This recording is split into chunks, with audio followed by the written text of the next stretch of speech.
총선 결과를 놓고 여권에서 여러 책임론이 오르내리고 있지만 현실적으로 가장 답답한 사람은 바로 윤석열 대통령일 겁니다.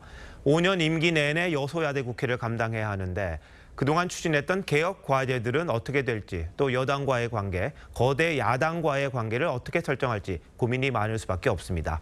대통령실을 취재하는 홍연주 기자와 하나씩 짚어보도록 하겠습니다. 자, 홍 기자, 이 대통령실도 이 정도 참패는 예상을 못한 건가요?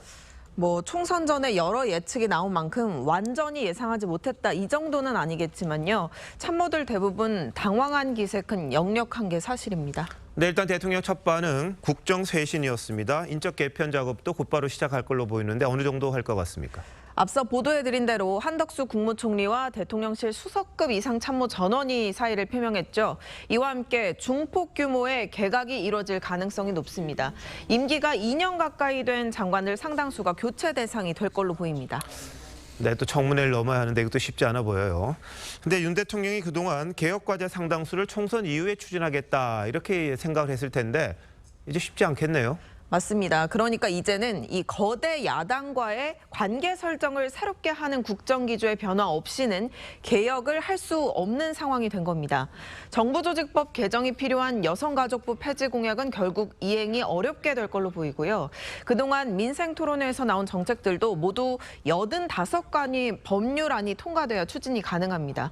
거기에 의료개혁부터 내년도 예산안까지 모두 거대 야당의 협조가 필수적인 상황입니다. 네, 야당이 반대하는 것들이 참 많죠.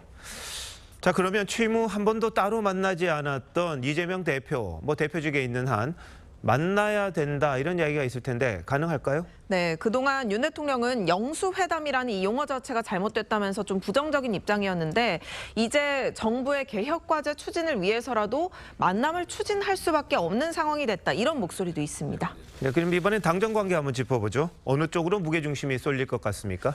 총선을 기점으로 당정 간 무게중심도 일정 부분 이동이 불가피해졌습니다. 총선을 앞두곤 여당 의원들 입장에선 아무래도 공천을 신경 쓰지 않을 수 없었죠. 그래서 대통령실이나 당 주류인 친윤그룹과 눈에 띄는 갈등 양상을 보이지 않았었습니다. 그런데 앞으로는 대통령 임기보다 본인들 의원 임기가 더 긴 만큼 상황이 달라질 여지가 큰 겁니다. 오늘 안철수 의원이 의대 증원을 1년 유예하자고 제안을 하고 나선 것도 그 신호탄으로 볼 수 있겠습니다. 또 108석 가운데 8명만 이탈하더라도 곧바로 개헌선이 무너지기 때문에 대통령실도 당정 관계를 이전보다 더 민감하게 관리할 수밖에 없게 됐습니다. 윤 대통령이 남은 임기 3년을 제대로 좀 일하고 업적을 남기려고 한다면 지금과는 다른 기조가 좀 있어야 한다 이런 주장이 나올 수밖에 없어 보이네요. 홍 기자, 잘 들었습니다.